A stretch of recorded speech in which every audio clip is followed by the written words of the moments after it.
हाय, hello, good evening सगळ्यांना. मी सीमा. स्वागत आहे आपल्या सगळ्यांचं माझ्या YouTubeच्या चॅनलमध्ये.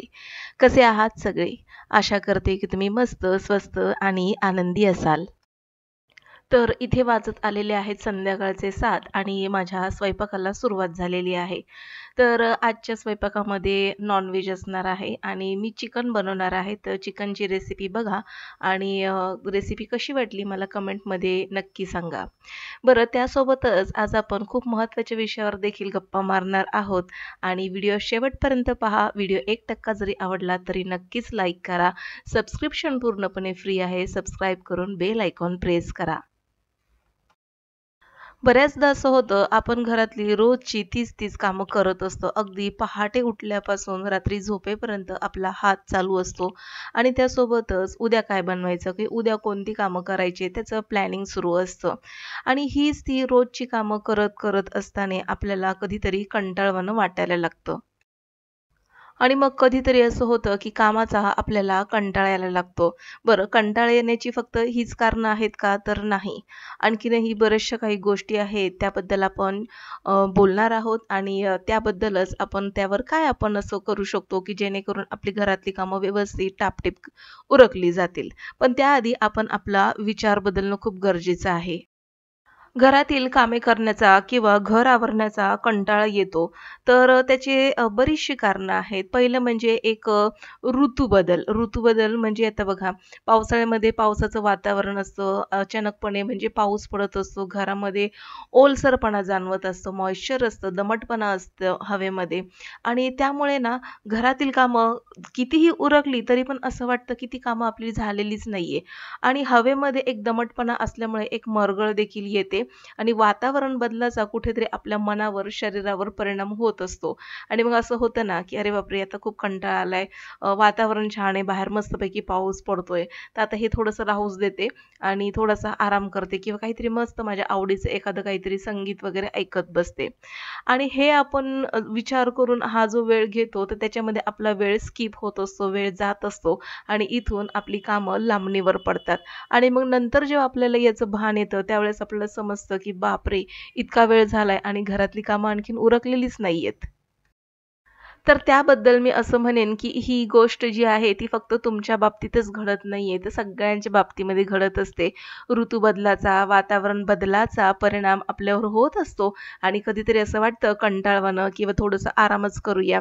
तर निवांतपणे तो वेळ तुमच्यासाठी घ्या तुम्ही मस्तपैकी आराम करा आणि मग नंतर जे कामाला तुम्ही लागाल ना, तर कुठेही तुम्ही वेळ न घेता झटपट 2 तासामध्ये पटापट तुमची कामं उरकली पाहिजेत. अशा पद्धतीने तुमचं कामाचं स्पीड आणि नियोजन असलं पाहिजे. दुसरं महत्त्वाचं कारण आहे आळस. आता आळस म्हटला, याआधी मी जे कारण सांगितलं वातावरण बदलाचं, तर त्याच्यापेक्षा हा आळस हे थोडंसं वेगळं प्रकार आहे आणि वेगळं प्रकरण आहे. आळस हा माणसाचा मोठा शत्रू आहे. तसं बघायला गेलं तर आळसापायी माणूस कित्येक सुवर्णसंधी देखील गमावतो. आळशी लोकांना फक्त घर आवरणे किंवा घरातील कुठलंही काम करायला सांगितलं ना, तर ते करायला नकोसं वाटतं. आपण काम केलं नाही, तर ते दुसऱ्या कोणाला म्हणजे आपल्याच माणसाला करावे लागणार आहे, हे माहिती असूनही न करणे हा स्वार्थीपणा झाला. आळसामुळे दुसऱ्यांना त्रास होतो, आपले नुकसान होते हे कळत असून देखील आळस करणे हे एखाद्या व्यसनासारखं आहे. अगदी साधा विचार प्रत्येकाने करावा. मी त्या जागी असते तर कशी वागले असते किंवा कसा त्रास झाला असता. असा विचार जर आपण केला ना, तर त्यामुळे पुष्कळसे प्रश्न सुटायला मदत होईल. दुसऱ्याला त्या कामाचा किती का त्रास होईना, मी आराम करणार. आळशी लोकं कामं करण्यापूर्वीच दमतात. किती झोपून उठली तरी दमतात. समजा घरात आई, बहीण, बायको कोणी आहे त्यांच्यावर जर खरं प्रेम करत असेल ना, तर तो माणूस त्यांचा त्रास हलका करू शकतो आणि त्यांना थोडीफार का होईना मदत करू शकतो. पण त्यांना त्रास होतो याची जाणीवच जर नसेल, तर मग काय होणार बरं? मला असं वाटतं, की ही कामं आपण सगळ्यांनी वाटून घेतली पाहिजेत. जसं सांगितल्याप्रमाणे आळस हा माणसाचा मोठा शत्रू आहे आणि म्हणून इथे आपल्याला आळस झटकला पाहिजे. आळसामुळे कुठलीच कामं वेळेवर होत नाहीत, ती पुढे ढकलली जातात आणि म्हणून आळस जर आपण झटकला ना, आपली कामं वेळेवर होतील. एक समाधान लागेल, की आपण वेळेत कामं पूर्ण केली. दुसरी गोष्ट घराला देखील हातभार लागेल आणि समाधान या गोष्टीचं, की मी घर आवरायला, नीटनेटकं ठेवायला देखील मदत करू शकते. चौथं महत्त्वाचं कारण म्हणजे एक प्रकारचा स्वार्थीपणा. इतरांचं काही हो, मला सुख पाहिजे. तर काही माणसं जी आहेत ना, तर या कॅटेगरीमध्ये येतात. तर जसं की समोरच्याचं काम आपल्याला दिसतंय, तरी देखील आपल्याला ते काम करायचं नाहीये किंवा मग फक्त स्वतःचं सुख बघायचंय, स्वार्थीपणा साधायचा आहे. असं जर आपण विचार करत राहिलो आणि असंच जर वागत राहिलो ना, तर खरंचच आहे की समोरच्याच्या मनातून आपण उतरतो आणि घरातल्या कामाला थोडा देखील हातभार न लावता फक्त आपण स्वतःचाच विचार करतो. हे फक्त आणि फक्त स्वार्थीपणाचं लक्षण आहे. कसं आहे माहिती का? काम करणाऱ्याला कुठल्याही कामाचा कंटाळा येत नाही. काम करणाऱ्याला घरात अनेक कामे दिसतात. न करणाऱ्याला एकही काम दिसत नाही. आणि म्हणून मला असं वाटतं, की आपण थोडंसं समजूतदारपणाने इथे वागलं पाहिजे. स्वार्थीपणा सोडून दिला पाहिजे. आपल्या नजरेला जे समोर दिसतंय काम पडलेलं ते आपण उरकलं पाहिजे आणि घरातल्यांना, आई, बहिणीला, बायकोला हातभार लावला पाहिजे. यामुळे घरातली कामं तर उरकली जातीलच, घर देखील नीटनेटकं दिसेल आपल्याला. बरं असं नाहीये घरातली सगळीच कामं आपल्याला करावी लागतात. तर घरातली जी गृहिणी असते ना, ती सगळीच कामं करत असते. पण अशी काही कामं असतात, की ती कामं तिने थोडीशी वेळ मिळेल त्यावेळेस ती करू या म्हणण्यावर तिने ती कामं पुढे ढकललेली असतात. जसं की कपड्यांच्या घड्या घालणं किंवा मग थोडीशी डस्टिंग वगैरे करणं किंवा मग थोडंसं झाडाला पाणी वगैरे घालणं. अशी जी कामं आहेत ना, ती थोडीशी पुढे ढकललेली असतात. आणि मग ही कामं जर आपण थोडी का होईना याला हातभार जर लावला, तर याचं समाधान देखील त्या गृहिणीला मिळत असतं. पुढचं महत्त्वाचं कारण म्हणजे घरातल्यांवर पुरेसं प्रेम नसणे. आता हे किती खरं आहे आणि किती खोटं आहे ते प्रत्येक माणसावर अवलंबून आहे आणि ज्याचं त्याने प्रत्येकाने आपापलं निरीक्षण करावं. तर घरातल्यांवर पुरेसं प्रेम नसणं तसं म्हणायला गेलं तर हे काही खोटं ठरणार नाही आणि अगदी खरंही ठरणार नाही. आता घरातल्यांवर प्रेम असणं म्हणजे नक्की काय आहे? तर तुम्ही त्यांना ते व्यक्त करून दाखवा. ते तुमच्या कृतीतून दिसू द्या. छोटी-छोटी कामं केल्याने जसं बघितलं गेलं तर घरातील झाडू मारणे, झाडांना पाणी घालणे, बाहेरून येत असताना भाज्या आणणे, लहान मुलांचा अभ्यास घेणे. तर ही छोटी-छोटी जी कामं आहेत ना, तर ही कामं जर आपण करून दाखवली किंवा या कामाला जर आपण हातभार लावला, तर त्याच्यातून कळतं की तुम्हाला घराबद्दल आणि घरातल्या माणसांबद्दल किती आस्था आहे. पण जर प्रत्येक काम जर तुम्ही एखाद्या गृहिणीवरच ढकलत असाल, तर त्यावरून नक्कीच हे दिसून येतं की घरामध्ये कुठेतरी प्रेमाचा अभाव आहे. इथे फक्त जबाबदाऱ्या पार पाडून चालत नाही, तर कुठेतरी प्रेमाचा उबदार हात, मायेचा हात डोक्यावरून फिरणं देखील तितकंच गरजेचं आहे.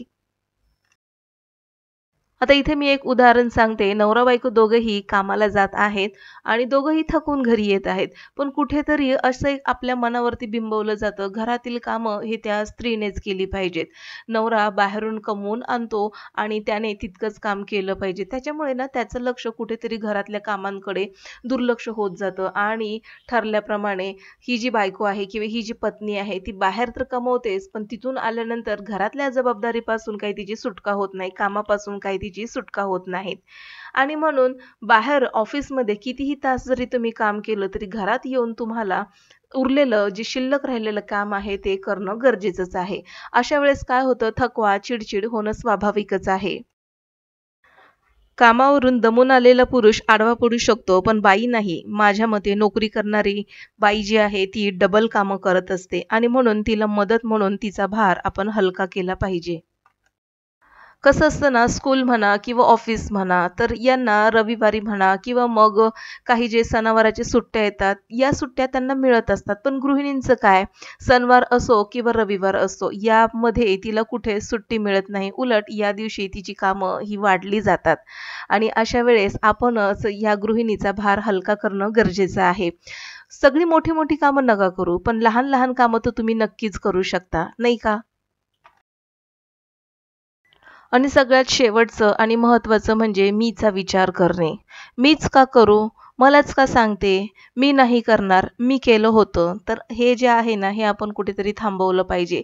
घर हे आपण सगळ्यांपासून बनलेले आहे. मी, माझी माणसं, माझी बहीण, माझा भाऊ, माझे आई-वडील, माझे आजी-आजोबा हा जर विचार आपण जर ठेवला ना, तर घराला आपलेपण येतं. त्याच्यामुळे मीपणाचा विचार आपण सोडला पाहिजे.